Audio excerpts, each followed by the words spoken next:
Зинаида Храмова куймакларны қолында бейте сыман. Алар аны йомшы кабарган булып пешәләр. Рецепты гади, төп шарт продуктлар сыйфатлы булырга тиеш.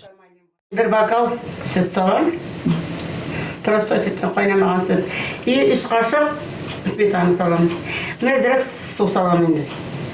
Тоз салам, песок и дрожжи. Хуҗабикә май чабу атнасына керә. Ул 1 мартка кадәр дәвам итәчәк. Куймакларны көндә пешерәләр. Бу чорда якыннарының хәлен белергә, аларны сыйларга гомумән юмарт булырга киңәш ителә. Кыймак пешердем, бик тәмле булды. Килгән кунакларны шушы кыймаклар белән сыйлыйм. Куймаклар шундый матур булып пешкәннәр, алар аша мине дип торган сыман. Май чабу атнасында аларның үзләрен генә дә ашарга ярый һәм инде әлбәттә төрле эшлекләр кулланып. Бу бал, кайнатма, каймакта була ала. Язга кояшны хәтерләткән куймакларны бүген чиркәүләрдә дә пешерәләр. Һәркемнең үз ысулы. Май чабу атнасы гафу итү якшәмбесе белән тәмамланачак. Шуннан соң православие халкы олы уразага керә. Ул 7 атнага сузылып, олы көн, ягъни Пасха бәйрәме белән тәмамланачак.